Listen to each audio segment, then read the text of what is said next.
All right, guys, Marcus Downs here again with another informational video. This one's a little piece of advice, I guess, because I'm getting this question a lot lately, which is, Marcus, is it a good time to buy a house?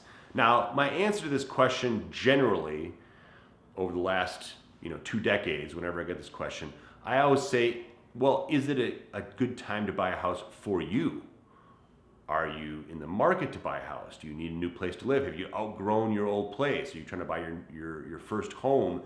Really, it has more to do with your personal economy than it does with the national or global economy, right? So, example I use all the time is BMW might be on sale, okay? Down the street, there might be a sale at the dealership. Do you have to buy a BMW? No. Do you even need a car? Are you even looking for a car? Does it have to be a BMW? Just because it's on sale doesn't mean you should go buy one. So divorcing yourself from what's going on around you is really important. And just thinking like, what's going on in my life? Do I have the down payment money saved up?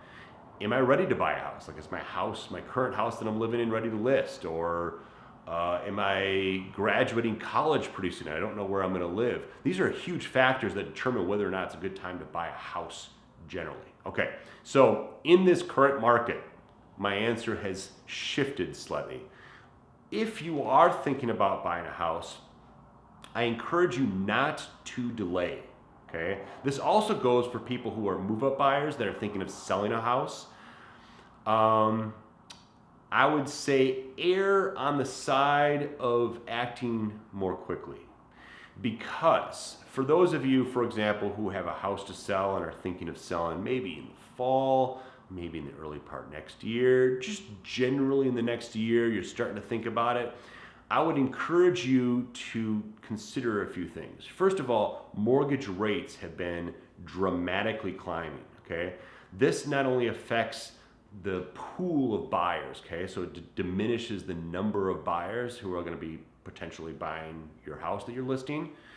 But because rates are going up, things are getting more expensive. The monthly payment on the respective house that you are going to buy after you sell your house, or if this is your first house, the very first house, the very first payment you have, that mortgage is going to be more expensive because rates are going up. The longer you wait, the more expensive it's going to get. So the same house that you are trying to buy today, even if it's the same price next year, the payment will be $100 more. Okay, in which case that might have moved it off of your outside of your ability to afford that house. Okay, so now you can't even buy that house.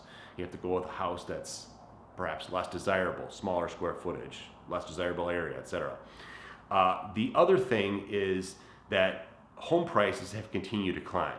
Now, you still hear stories about people offering $30,000 over listing price. A lot of that has to do with the supply and demand disparity. So, like I said, there's going to be fewer buyers. I think there's going to be less of that going on. In fact, we're starting to see the housing market cool in a lot of cities. There's some cities where the prices have leveled off, and there's a couple of cities where prices are starting to come down.